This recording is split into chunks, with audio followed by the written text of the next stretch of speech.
Hey everyone, Daniel from Spacedock here. In a rather different video from usual today, I'm here to talk to you all about the experiences we've had with Amazon Audible whilst trying to distribute our science fiction audio drama, The SOJOURN, and what we've learned about how that company treats creators. In July of 2020, we submitted the first volume of The SOJOURN to various platforms, including Audible. We did so 3 weeks in advance of The SOJOURN's planned launch date, as we were told that would be enough time for the files to be approved and processed. Google Books and various other platforms managed to get the volume ready to distribute in a couple of days, but as I'm sure many of you have noticed, it took Audible a frankly ludicrous 4.5 months to get the volume up on their store.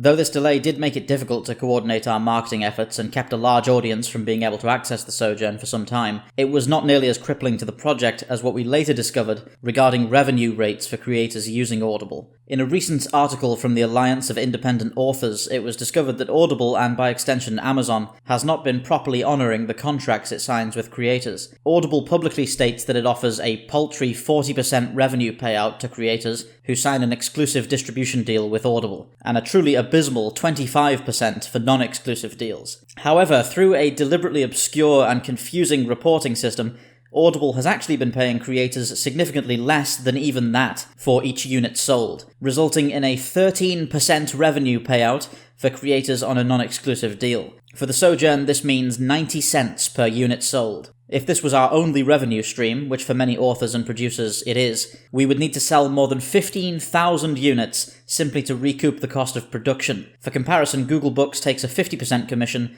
and pays us $5 per unit, which to be frank is still largely unreasonable, but dramatically better than Audible and requires only 900 sales to recoup production costs for a single volume. Functionally speaking, Amazon is essentially giving the SOJOURN away. Audible and Amazon have done nothing to provide meaningful value for the 79% commission that they take from the sale of the SOJOURN, other than listing it on their platform. And it's only through the more reasonable rates of our other distributors like Google Books and principally Patreon that we're able to afford to continue producing this series at all. Now, in our research on this topic, we also discovered a lot of recent outrage from creators using Audible regarding returns. The hashtag Audiblegate campaign has revealed that Audible's Easy Exchange program, where customers could return audiobooks for a credit at any time, no questions asked, regardless of how much of the audiobook was listened to, resulted in earnings being almost entirely clawed back from creators, rather than being shouldered by both Audible and the creators cooperatively. A particularly savvy Audible user could easily exchange a completed audiobook for a new one, repeating this process several times in a month,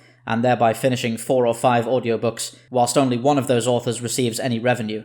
Audible confounded this problem by deliberately concealing exact analytics regarding returns from their authors to hide what was happening, causing some creators to lose tens of thousands in revenue over an unknown period of time. Audible have since updated their policy so these clawbacks can only occur on titles returned within 1 week of purchase, but until the reporting issues are resolved, creators have no way of knowing if this change is a meaningful one. If you'd like to learn more about the hashtag Audiblegate campaign and read more about the real commission that Audible takes, click the link in the description to go to the Alliance of Independent Authors website and sign up for their newsletter. They have a few articles breaking down this issue in greater detail. As it stands, I'm seriously considering removing the SOJOURN from Audible and focusing solely on other distributors that pay their creators responsibly. But the unfortunate truth is that Amazon's monopoly over audio narrative content is so complete that removing our content from their platform takes away much of our relevance and public awareness. There have been awards groups and reviewers who have refused to even accept applications from productions that are not available on Audible, and the simple fact is that platforms like Google Books and Scribd attract a tiny fraction of the audience that Audible regularly draws in. There are, however, some actions that I am able to take. First of all, I'd like to make it a matter of public record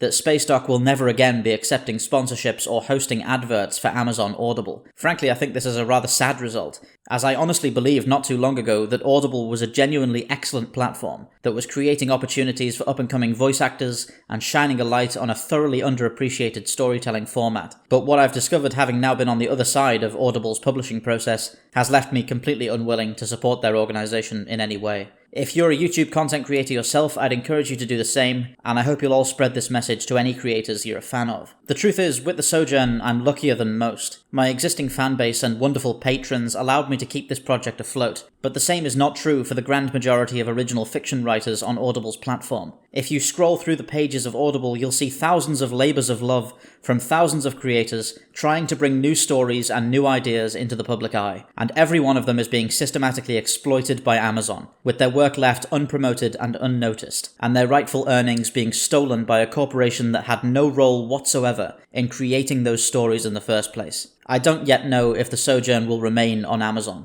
but if you're a fan of the series or interested in checking it out, I'd encourage you to either buy the volume on Google Books, or better yet, pledge to us on Patreon, where you'll get it for a slightly lower price, and also gain access to the various pieces of extra content, like our anthology shorts and visual dictionary. Right now, the science fiction genre in particular is in desperate need of new creators and new ideas to break us out of this rut of endless reboots and toxic fandoms that we find ourselves in. These creators exist, and they're out there every day working to try and make something new and to rejuvenate the sci-fi genre. These people and their work deserve to be celebrated above all else, not to be taken advantage of by corporate highwaymen. In a speech on this very topic, the late Ursula Le Guin described corporations like Amazon as commodity profiteers selling writers like deodorant. And I can't think of a better way to put it than that. If you want to help, close this video and go and find some independent science fiction to support.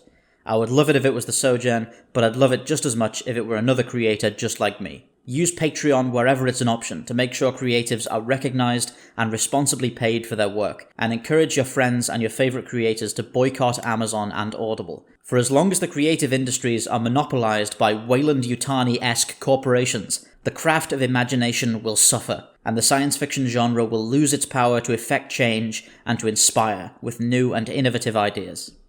Thank you all for listening. This is Daniel from Spacedock, signing off.